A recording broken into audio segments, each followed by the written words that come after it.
প্রাচীন এক নগরী, যেখানে মানুষ দুনিয়ার মোহে এতটাই গাফেল হয়ে পড়েছিল যে তারা ভুলে গিয়েছিল তাদের স্রষ্টাকে। তাদের নিয়ামত দিয়েছিলেন আল্লাহ, কিন্তু তারা সেই নিয়ামতের কদর করেনি। আর ঠিক তখনই নেমে আসে ভয়ঙ্কর এক আযাব।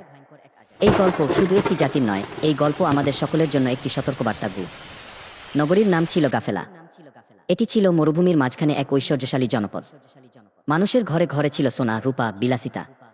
তাদের জীবন ছিল আনন্দে ভরা, কিন্তু অন্তর ছিল অন্ধকারে ডুবে। তারা নামাজ ভুলে গিয়েছিল। তারা বলতো, আমরাই আমাদের ভাগ্য গড়েছি, কোনো আল্লাহ কিছু দেয়নি। তারা গরিবদের নিয়ে হাসাহাসি করত আর নবীর বাণীকে উপহাস করত। আল্লাহ তাদের মাঝে পাঠালেন একজন নবী। তিনি বলতেন, হে আমার জাতি, আল্লাহকে ভয় করো।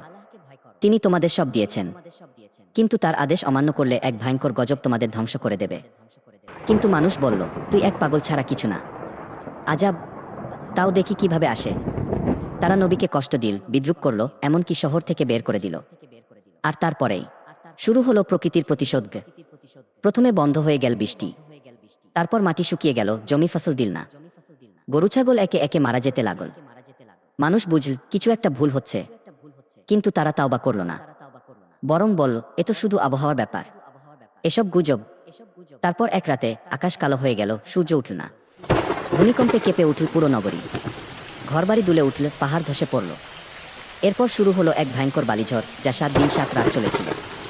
মানুষ দম নিতে পারছিল না, শিশু কাঁদছিল, বৃদ্ধেরা সেজদায় পড়ে গিয়েছিল। কিন্তু সবকিছু তখন দেরি হয়ে গেছে। এক একটি বজ্রপাত তাদের ঘর ধ্বংস করে দিচ্ছিল। পশু পাখি, মানুষ, কেউ রেহাই পায়নি।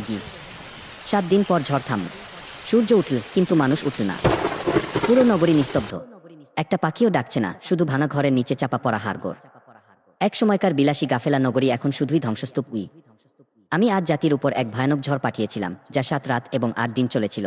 তুমি যদি সেখানে থাকতে, দেখতে তাদের দেহ যেন তারা খেজুর গাছের ভাঙা গুড়ির মতো পড়ে আছে। সূরা হাক্কাহ আয়াত 7।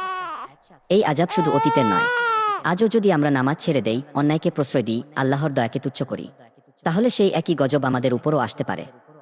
আসুন এখনই ফিরে আসি, আল্লাহর কাছে ক্ষমা চাই, সঠিক পথে চলার প্রতিজ্ঞা করি।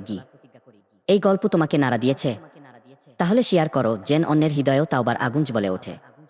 ভুলে যেও না, আযাব আসে ধীরে ধীরে, কিন্তু ধ্বংস করে দেয় এক নিমিষে।